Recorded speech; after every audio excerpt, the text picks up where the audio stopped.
Hello everyone, কেমন আছো তোমরা সবাই? তোমাদের সবাইকে জানাই ঈদ মোবারক। আর আজকে হলো চাঁদ রাত্রি। আমার না অনেকদিন থেকে ইচ্ছা ছিল চাঁদ রাত্রিতে একবার মার্কেটে যাব। ছোটবেলায় বাবার মুখে শুনেছিলাম চাঁদ রাতে নাকি মার্কেটে ভীষণ ভিড় হয়। আর আমিও কখনো চাঁদ রাতে মার্কেটে যাইনি, তাই আজকে গিয়ে একটু দেখে আসি কেমন ভিড় হয়েছে। সব দোকানগুলো প্রায় ফাঁকা ফাঁকাই ছিল, কিন্তু আস্তে আস্তে যত সময় বাড়ছে তত যেন ভিড় বেড়ে যাচ্ছে। আর আমাদের মার্কেটে একটু কাজও ছিল, সেই জন্য বেরিয়ে পড়লাম মা আর মাসির সাথে মার্কেটেতে। আমরা যখন মার্কেটে গিয়েছিলাম তখন ইফতারি খানিক পরেই গিয়েছিলাম। প্রত্যেকবারই রোজার মধ্যে মার্কেটে গিয়ে ঈদ কালেকশনগুলো দেখে আসি কেমন কি উঠলো।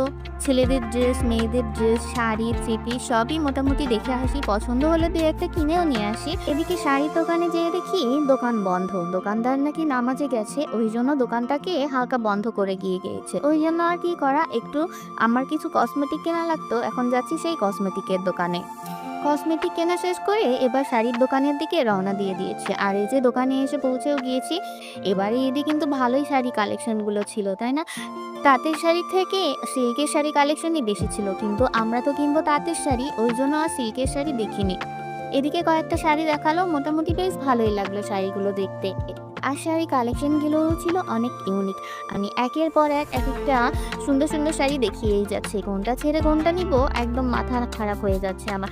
অবশেষে একটা শাড়ি কেনা নিয়ে হয়ে গেল। আর যে না নিউ মার্কেট থেকে বের হয়েছি রাস্তায়, ও বাবা, এদিকে মানুষের ঢল দেখে আমার তো মাথায় নষ্ট। টেইলার্সে যেতে হবে, বোন বানাতে দিয়েছে থ্রি পিস, ওই থ্রি পিসগুলোই আনতে হবে, কিন্তু কিভাবে যাব? ঠেলে ঠুলে ধাক্কা ধাক্কি দিয়ে তারপরে যেতে হচ্ছে টেইলার্সের দোকানে। আমি এই প্রথম চাঁদ রাতে এত ভিড় দেখলাম। রাত যত গভীর হবে ভিড় নাকি আরো বাড়বে। অনেক কষ্টে ভিড় ঠেলে ঠুলে তো টেইলার্সের মার্কেটে এসে হাজির হয়েছি। ঢুকে পড়েছি টেইলার্সে। টেইলার্সও কিন্তু বেশ ফাঁকা ফাঁকাই ছিল। আর এসে দেখি অনেকগুলো জামা বানানো আছে, সব ঝুলিয়ে রেখেছে। সবাইকে আজকেই ডেলিভারি করতে হবে। আর এদিকে বোনের ড্রেসটা নিয়ে তাড়াতাড়ি বাসায় যেতে পারলেই বাঁচি। আর তো এই গলিতে ভিড় কম নাকি? না, সেই একই অবস্থা, এই গলিতে আরো ভিড় বেশি বেশি ভিড় হয়েছে। ওই খুচরো মার্কেটের দোকান গলির থেকে এই মার্কেটে ভিড়টা বেশি। তো যেতে যেতে মনে পড়লো শাড়ি তো কেনা হলো, কিন্তু শাড়ির জন্য পেটিকোট, ব্লাউজ এগুলো তো কেনা হলো না, তাই ঢুকে পড়লাম একটা গজ কাপড়ের দোকানে। আর এই দোকানটায় ঢুকে দেখছি বেশ কালেকশনগুলো ভালোই রয়েছে। তাড়াতাড়ি গজ কাপড় কিনে বাসায় রওনা দিয়ে দিলাম। আজকের মতো টাটা, বাই বাই।